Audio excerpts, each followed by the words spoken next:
Bonjour, je suis Aoudjati Youssoufa, coordinatrice régionale d'Expertise France en Afrique de l'Ouest. Nous sommes ici au Sénégal où nous sommes une trentaine de collaborateurs à qui je vais laisser la parole pour vous présenter notre activité dans le pays. Bonjour, moi je suis le Dr Alassane Meng, je suis le chef de projet de Sunumaf Plus, une subvention de l'Union européenne et de ses États membres au Sénégal. Bonjour à tous et à toutes, je suis Henri Grissi, chef de projet DataFit 2, qui est un projet visant à accompagner les impôts et les douanes sur la data science et l'économie numérique au Sénégal et au Bénin. Moi, c'est Hamad Issi, assistant projet en charge des affaires administratives et financières dans le cadre du projet USP 2030, mis en œuvre par Expertise France.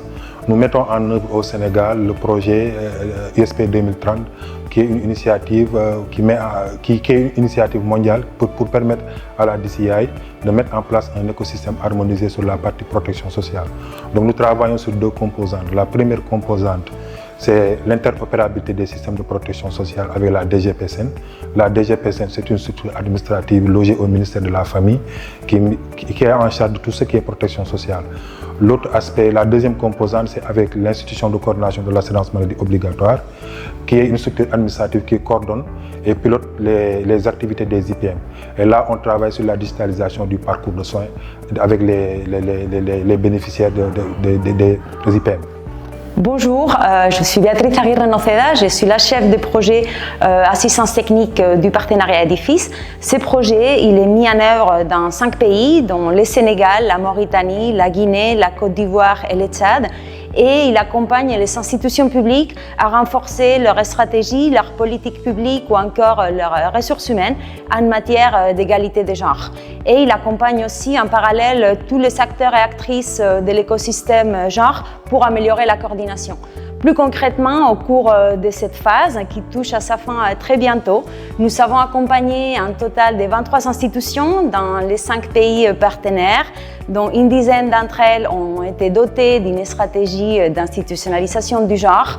Nous avons mobilisé une trentaine d'experts et d'expertes, dont une grande majorité, plus de 70%, sont issus de la région. Et le projet a également accompagné et appuyé la création du RONGAF, qui est le réseau des observatoires nationaux du genre en Afrique francophone. Je suis Alia Trabelsi, Country Co-Lead pour le projet IOIB-SID au Sénégal. IOIB-SID, c'est un projet qui s'inscrit dans le cadre de la Team Europe Initiative Investing in Young Businesses in Africa. Et c'est un projet qui vise au renforcement des écosystèmes entrepreneuriaux afin de mieux appuyer les entreprises portées par des jeunes et des femmes en phase de pré-amorçage et d'amorçage.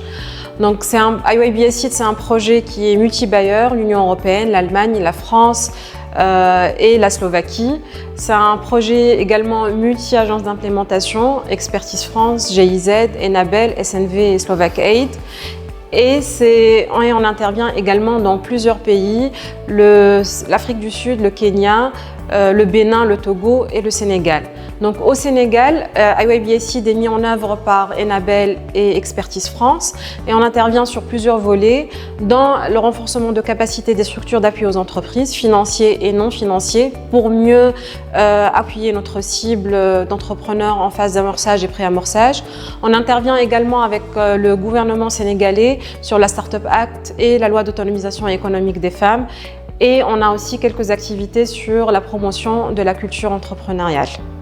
Bonjour, je m'appelle Ousseynou Mbaye, je suis chef de projet adjoint sur le projet SecFin Africa.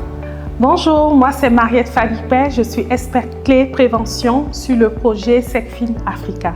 Alors SecFin Africa est un projet qui vise à lutter contre les flux financiers illicites en Afrique. Alors ce projet se décline en 3 volets. Nous avons un volet national.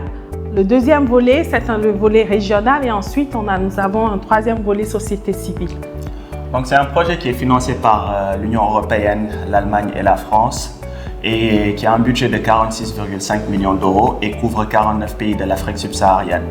Le projet est mis en œuvre par les partenaires que sont Expertise France qui est chef de file, la GIZ, la FIAP, Civipol et la Swedish Tax Agency.